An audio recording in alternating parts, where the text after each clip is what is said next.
Shalom, anak-anak yang dikasihi oleh Tuhan Yesus Kristus, selamat Paskah. Apa kabar?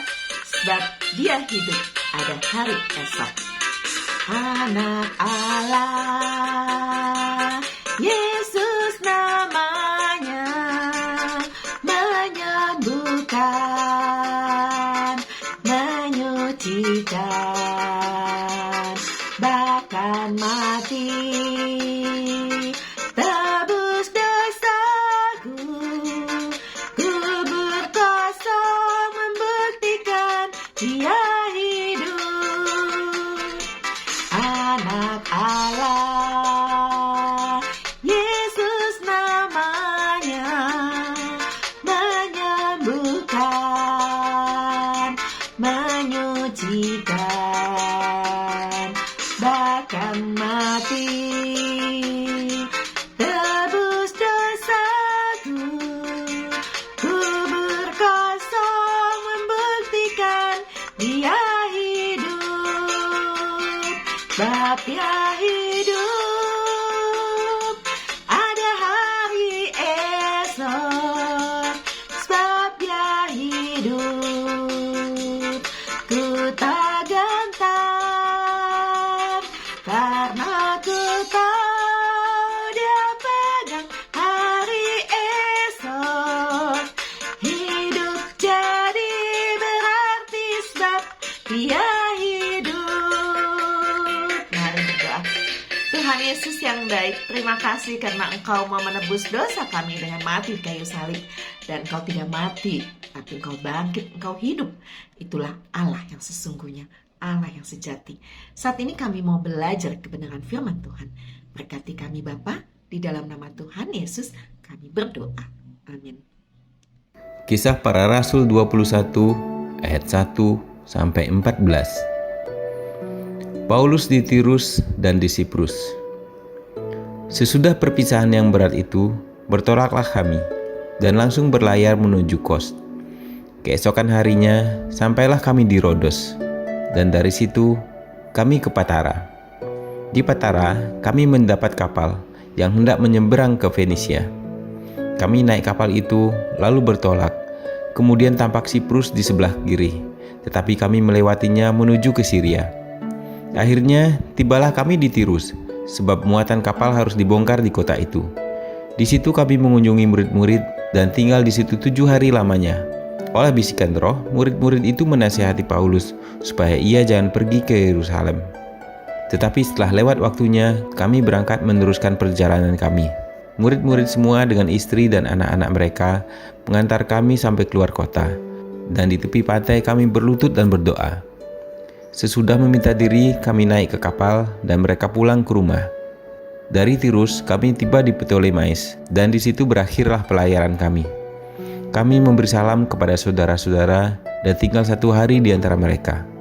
Pada keesokan harinya, kami berangkat dari situ dan tiba di Kaisarea. Kami masuk ke rumah Filipus, pemberita Injil itu, yaitu satu dari ke-7 orang yang dipilih di Yerusalem, dan kami tinggal di rumahnya. Filipus mempunyai 4 anak darah yang beroleh karunia untuk bernubuat. Setelah beberapa hari kami tinggal di situ, datanglah dari Yudea seorang nabi bernama Agabus. Dia datang pada kami, lalu mengambil ikat pinggang Paulus. Sambil mengikat kaki dan tangannya sendiri, ia berkata, "Demikianlah kata Roh Kudus. Beginilah orang yang mempunyai ikat pinggang ini akan diikat oleh orang-orang Yahudi di Yerusalem dan diserahkan ke dalam tangan bangsa-bangsa lain." Mendengar itu, kami bersama-sama dengan murid-murid di tempat itu meminta supaya Paulus jangan pergi ke Yerusalem. Tetapi Paulus menjawab, "Mengapa kamu menangis dan dengan jalan demikian mau menghancurkan hatiku? Sebab aku ini rela bukan saja untuk diikat, tetapi juga untuk mati di Yerusalem karena nama Tuhan Yesus." Karena ia tidak mau menerima nasihat kami menyerah dan berkata, "Jadilah kehendak Tuhan." Hal-hal sulit. Para murid memperingatkan Paulus untuk tidak pergi ke Yerusalem, sebab mereka khawatir Paulus akan menderita di sana. Mulanya Paulus menurut, tapi Karena ia tahu Tuhan memanggilnya ke sana, Paulus berangkat juga. Lalu Agabus memberi peringatan pula. Namun Paulus tidak takut. Paulus tahu ia tidak akan selalu mengalami hal-hal mudah. Roh Kudus memberi peringatan lewat murid-murid dan Agabus, bukan supaya Paulus mundur, namun agar ia siap menghadapi kesulitan. Ya, bersama Roh Kudus, Paulus siap.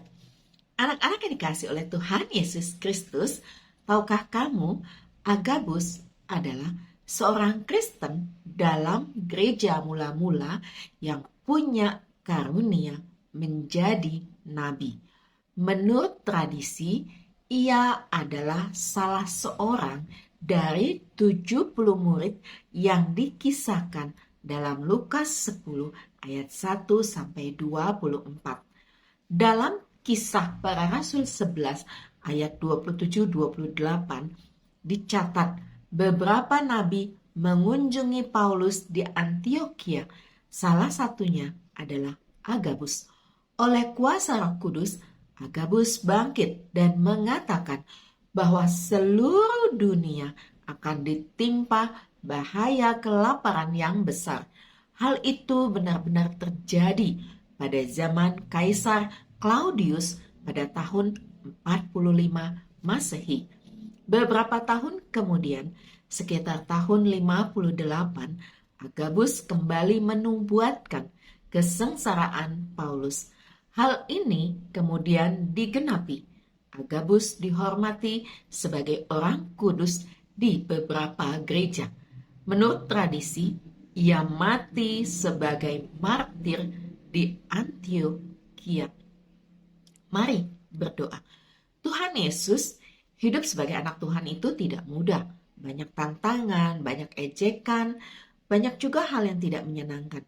Tapi kami yakin dan percaya bahwa di dalam begitu banyak hal yang tidak menyenangkan, Tuhan tetap menguatkan iman kami.